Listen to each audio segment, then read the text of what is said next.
Daedric artifacts are archaic objects of immense capability, notoriety, and significant pertinence.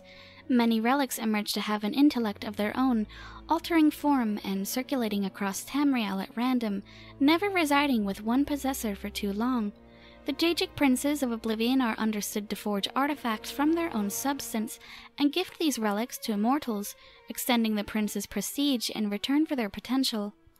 Daedric artifacts are near unattainable to permanently eradicate and usually re-emerge in several years. Most artifacts retain impressive enchantments, exceptional craftsmanship, or both.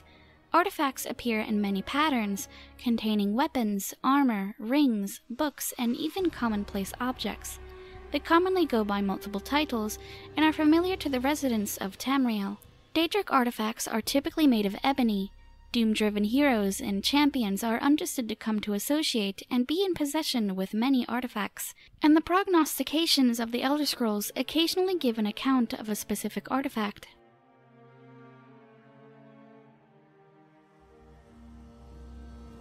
Azura of the Crimson Gate, also known as the Queen of Dawn and Dusk, Mother of the Rose, and Queen of the Night Sky, is a Daedric prince whose domain of influence is dawn and dusk, the divination in between realms of twilight, as well as pretension and conceit. Azura's star was forged by Azura. It is an immense elaborately crafted star gem with 8 spurs. It is a sustainable soul gem with infinite space. It is eminently desired by mages and assassins. It occupies white souls, but considered to have ultimately become impaired to occupy black souls. It is frequently considered a symbol of Azura, often depicted on statues and illustrations of her. It was last seen in the hands of the last Dragonborn, who either retained it as a white soul capturing star or warped it into a black soul capturing star. Moon and Star is a dwarven ring created for the Chimer hero Nerevar. It was constructed by the Dwemer sorcerer priest Kagrenak and consecrated by Azura. It gave Nerevar supernatural powers of influence and confirmation of identity, as anyone who is not Nerevar would be killed by wearing it. Nerevar utilized it to aid in unifying the battling Chimer factions, and the Nerevarine, the reincarnation of Nerevar, was able to don it again to coalesce the Dunmer of Morrowind against Dagoth-Ur. The Ring of Azura is a ring bequeathed to the Nerevarine in the Third Era 427 after vanquishing Dagoth-Ur. Unfortunately, little is known about the artifact other than that.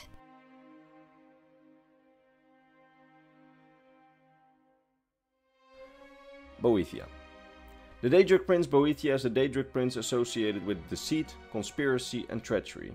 He is one of the most well-known Daedric princes as a part of the Dunmerry pantheon, but also due to his interference in the acts of mortals, especially as of recently during the Great War on the side of the Dominion.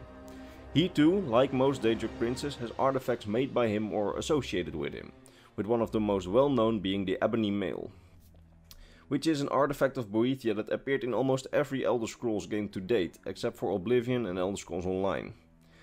The artifact is an armor made out of Oblivion with special magic properties, and it's given by Boethiah or one of his priests to a worthy servant that has served Lord Boethiah in a satisfactory way. It offers strong protection against magical attacks and fire. Another artifact of Boethiah is the artifact Fearstruck. We are not quite certain if this artifact ever really existed or is just part of a convenient legend. Legend says that Fearstruck was a shield given to the hero Lyricius in the First Era, who led a war against the forces of Akavir. But after his forces got routed, the shield got lost, and it was apparently destroyed by a fireworm that Lyricius found after the campaign in Akavir had ended. The final known artifact of Boethiah is Goldbrand, an ancient golden katana that according to legends was created by the dragons and was later infused with the power of Boethiah. Of her artifacts, this might be the most well-known artifact to the people of Tamriel today, as it made an impactful appearance in the recent history. While it has had its impact throughout the ages, for example it was wielded by the Nerevarine and the Champion of Cyrodiil during the Third Era, the sword took place at the center of Tamrielic history during the Fourth Era, when it was rumored to have been wielded by the Forgotten Hero during the Battle of the Red Ring, which was the attempt to relieve the Imperial city from Altmerry control during the Great War. Although these are mere rumors, as the hero in the Elder Scrolls Legends has the choice whether or not to wield it. This means that its impact in history will always conflict and will always be passed off as rumors in the established lore.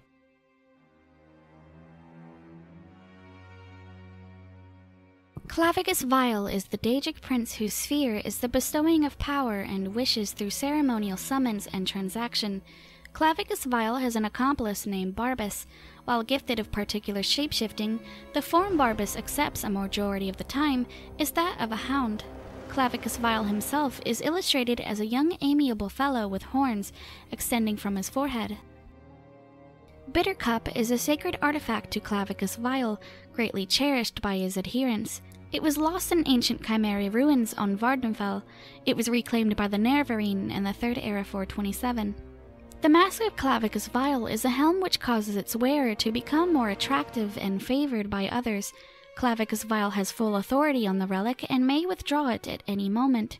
A disfigured noblewoman had received the mask after making an arrangement with Clavícus Vile, who in return recalled the mask a day after her marriage. Her husband rejected her for her unsightliness, regardless of her expecting with his child. Many years later, she murdered him. Many heroes throughout the eras have been given this mask from Clavícus Vile, such as the hero of Daggerfall, the Nervarine, the champion of Cyrodiil, and was last seen in the possession of the last Dragonborn. Umbra is a sword whose lone objective is to ensnare souls for Clavícus Vile. Umbra has been known to change shape, but typically resonates as a black and silver claymore or longsword, or a black sword with red markings. An ancient witch fabricated the sword at Clavícus Vile's demand. The sword eventually became unstable. Vile then infused the sword with his power to sustain it. The witch, some believe to be Shia Gorath in disguise, fooled him, and the power trapped within the sword became a cognizant being, calling itself Umbra. The witch obscured the sword from Clavícus Vile until an admirable wielder would be discovered, in which Umbra would gradually take authority over its beholder. The Nervarine and the champion of Cyrodiil both collected the sword after defeating individuals who were named Umbra as well. The sword eventually returned to Clavícus Vile, and Umbra took the form of a shadowy being. Clavícus Vile did not want Umbra to disappear with his power, so he trapped Umbra in his realm. Umbra obscured themselves from Clavícus Vile in his realm, and after a breach bared itself in the realm, Umbra launched the sword into Mundus. A sequence of events induced an island known as Umbriel to materialize over Tamriel in the 4th Era 40. After another sequence of events, the sword was presumably eradicated for good after the sword and its metaphysical form converted to smoke. The Rueful Axe is a Daedric artifact forged by Clavícus Vile. It is chiseled with the likenesses of werewolves, and is enchanted to magically exhaust anyone it strikes. It was forged by Clavícus Vile for a powerful Breton conjurer. His daughter revered Hircine and was blasphemed with lycanthropy. The conjurer pleaded to Clavícus Vile to release his daughter from the curse, who gave him the axe, to murder his daughter and alleviate her of her lycanthropy. The Rueful Axe was possibly given to the last Dragonborn by Clavícus Vile in trade for murdering Barbas, or be given the mask while exchanging Barbas to Clavícus Vile. It is unknown which option the last Dragonborn ultimately chose. Feyfolken is an alleged artifact forged by Clavícus Vile. It is notorious from a series of historical fiction books of the same name. Feyfolken is a quill enchanted by a Daedra, also named Feyfolken, who is in service to Clavícus Vile. A sage of the Temple of Ariel utilized the quill to construct splendid works of art and calligraphy. However, the quill holds the power to beguile and corrupt the thoughts of its user. The sage was driven to madness and eventually his own suicide from utilizing this Daedric artifact.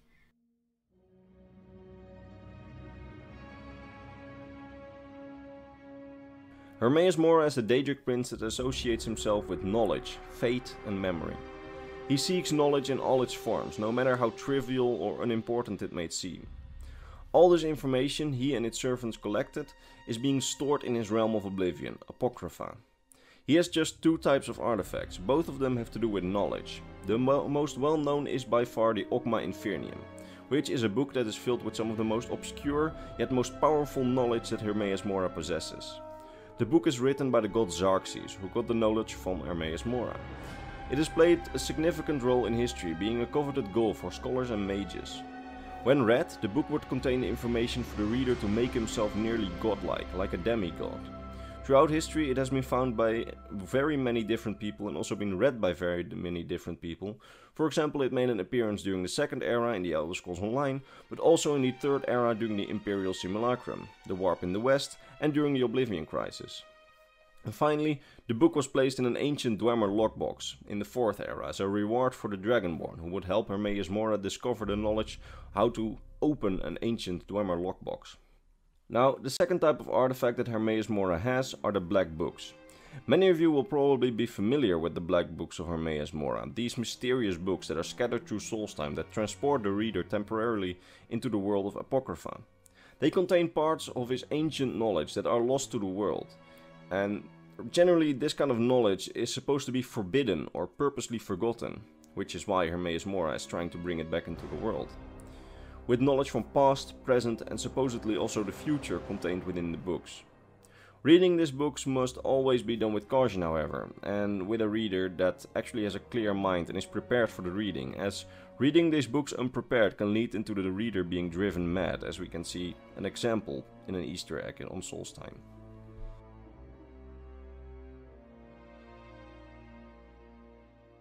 Hircine is the Daedric prince whose domain of influence is the hunt, the sport of Daedra, the great game, the chase, and is known as the huntsman of the father of man-beasts. Hircine is responsible for the various therianthropic ailments which transfigure mortals into beasts, and is thus the guardian of were-creatures. He is commonly characterized with a tremendous spear, and either the head or skull of a deer. The Ring of Hircine is a ring constructed by Hircine. It is a chiseled metallic ring displaying the head of a wolf. It has also been shown to appear as a spiked leather buckler. The ring gives temporary lycanthropy to its wearer. It also grants lycanthropes the power to dominate their transformations. Lycanthropes who possess the ring aren't altered by the moons or bloodlust, and can shift their form decisively. However, the ring is quite impractical for those who are not lycanthropes. Although the ring is said to lengthen the wearer's life, and grants them possible and random transformation into a werewolf, the ring affects werewolves, werebears, and quite possibly on other lycanthropes as well. The Ring of Hircine has come under custody of an agent of the Blades, the Nerevarine, and it is last understood to be in the possession of the last Dragonborn. The Saviour's Hide, or Scourge of the Oathbreaker, is typically identified with just the cuirass, but an entire set once existed including boots, cuirass, gauntlets, greaves, helmet, and pauldrons. However, the rest of the collection has not been seen since the 3rd era 399. The cuirass grants the wearer resistance to magic. There exist 2 formation legends to the cuirass. The most widely accepted one credits Hircine to creating it. The other creation myth credits Malacath. Of the 2 creation myths, however, Hircine's formation narrative has accuracy to it. The story alluding to Malacath tells the armor as a whole grants the wearer vulnerability to magic and invulnerability to the strike of an Oathbreaker. Although both myths agree on the point that the hide would insulate the wearer from the bite of the Spear of Bitter Mercy, the wider understood myth claims Hircine gifted the first and only mortal to escape his hunting grounds with his skinned hide. The mortal then had the hide tailored into a cuirass for utilization in their adventures. This version also says it is resistant to magic. The cuirass came under custody of an apprentice in the 3rd era 389, the Nerevarine in the 3rd era 427, the Champion of Cyrodiil in the 3rd era 433, and the Last Dragonborn in the 4th era 201. Little to nothing is known or understood of the Spear of Bitter Mercy, but it is considered to be of Daedric ancestry. According to the Reachman mythos, Hircine is told to have wielded the spear when he took the appearance of Alrebeg the Hunter.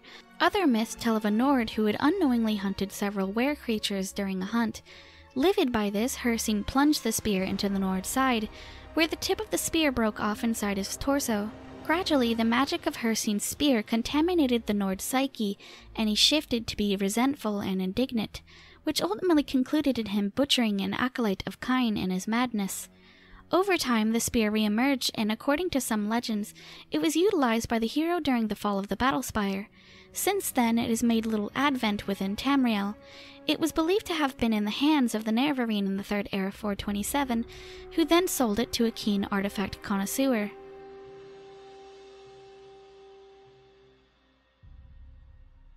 Alright, next up is Malacath, the Daedric prince of conflict, curses and betrayals. He is the patron deity of orcs and is one of the most chaotic and sadistic Daedric princes that is around. He is considered to be one of the few that is truly evil according to our perception. While he loves conflict and violence in all its forms, he does have a sense of honor, however, and concerns himself very much for his followers, especially his orcish followers. His plane of oblivion is the Ash Pit, which is a sort of Sovngarde for the orcs and all those others that follow his code of life. The first artifact of Malacath is the powerful ancient mace, named Scourge. It was forged from ebony in ancient fires in a time long ago. Next to it being a very powerful weapon, it has the ability to banish things into the void and to conjure Daedric servants for its user. The mace was originally created by Malacath as the weapon for the friendless, the outcasts, as he is the Daedric prince of the outcasts as well. The weapon hasn't seen much exposure in history, and most Tamrielic scholars won't know of it, as it has only appeared in Morrowind in the 3rd era, where it was kept by the Telvanni wizard Diveth Fear, and later it was used by the Niravarine. However, it also made a small appearance in another game, in the obscure spin-off, The Elder Scrolls Battlespire, where it was being used by the Empire's Shadow Legion to try and combat the Daedra in the Battlespire. However, Scourge is not his most well-known artifact. His most well-known artifact is by far Volendrung, the great ebony warhammer. It was created in the 1st era by the dwarves and infused with the power of Malacath, making it his artifact in the end. The hammer sometimes seems to just disappear in history, like many other items on this list, but in the end it always seems to resurface. Originally, the Dwemer outcast that made the hammer had thrown it across Tamriel and then settled where it landed. This was the Rurkan clan, and it would land in Hammerfell, where they would settle, and they would call it Volenfell, which is the original name of Hammerfell. The hammer would later make appearances all across Tamriel and eventually become the artifact of Malacath. And it has appeared in almost every Elder Scrolls game to date in some form. However, while Volendrung is his most known artifact, what is perhaps his least known artifact is the Helm of Oren Bearclaw, a helm in the shape of a skull that once belonged to the Bosmer hunter Oren Bearclaw. This helm goes hand in hand with the story of Oren Bearclaw that, according to legends, did many great deeds. However, this wasn't true at all, as the great deeds themselves were done by a friend of Oren, an orc named Kareg. However, when Oren died, people would forever revere him for the legends, something that Malacath wasn't too pleased about, as, well, the one that actually did it was an orc. And throughout history, Malacath has tried to discredit Oren, and has several times tried to send followers to end the family line of Oren.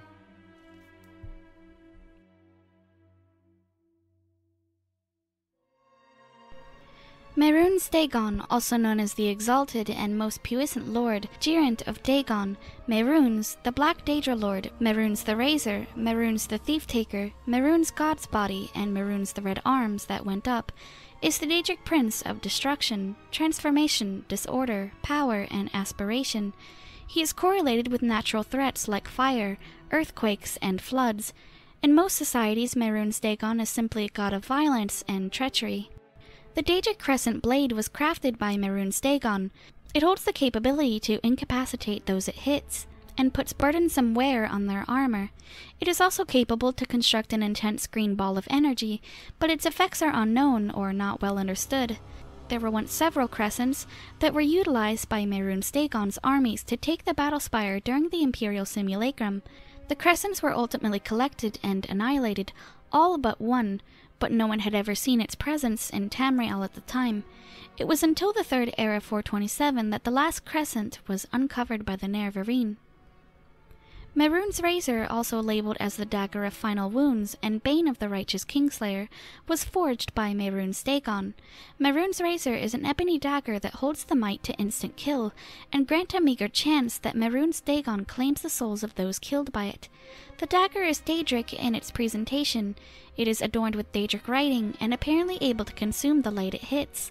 An agent of the Blades was given this dagger by Mehrunes Dagon, and the Niravarine had discovered it in a tomb. The champion of Cyrodiil defeated a prior champion of Mehrunes Dagon and had also reclaimed this artifact. After the Oblivion Crisis, the remaining members of a group of individuals dedicated to dismantling the Mythic Dawn cult shattered the razor into shards and arranged to secure them, in which the shards were found by the last Dragonborn, hired by one of the few surviving Mythic Dawn affiliates, after which it was restored to the nefarious Mehrunes' Razor. The Mysterium Xarxes is a magnum opus written by Mehrunes Dagon. Mehrunes Dagon transcribed it in the deserts of rust and wounds. The Mysterium Xarxes is a relic of immense and heinous potential, a book so perilous to manipulate, as even reading from it demanded magical refuge from its aptitude. This book was gifted by Mehrunes Dagon to Mankar Cameron. After heavy analysis of it, Mankar Cameron composed a series of explanations and discourse on the Mysterium Xarxes, also known as the Mythic Dawn commentaries. Mankar organized the cult Mythic Dawn, and the Mysterium Xarxes played as the cult's holy relic. Utilizing the capabilities of the book, Mankar created Gaiar Alata, his own paradise plane of oblivion. In the Third Era 433, after the Mythic Dawn wiped out the alleged Septim bloodline, the Blades infiltrated the cult and ransacked the Mysterium Xarxes and had it taken to Martin Septim, the bastard son of the Emperor and the inheritor to the throne. Martin Septim transcribed the Mysterium Xarxes and opened entry to Gaiar Alata. The Mysterium Xarxes was demolished in this process. A single charged page endured the events of the Oblivion Crisis, and it came under the custody of a family who were once members of the Mythic Dawn, and the remaining page was last witnessed in a museum in Skyrim. The Sword of the Moonreaver is a broadsword conceived from Mehrunes Dagon's own substance. Amid the breach at the Battlespire during the Imperial Simulacrum, the sword was in the custody of a dark seducer bodyguard. An apprentice battle mage took the sword and utilized it to expel Mehrunes Dagon, concluding in the annihilation of the Battlespire.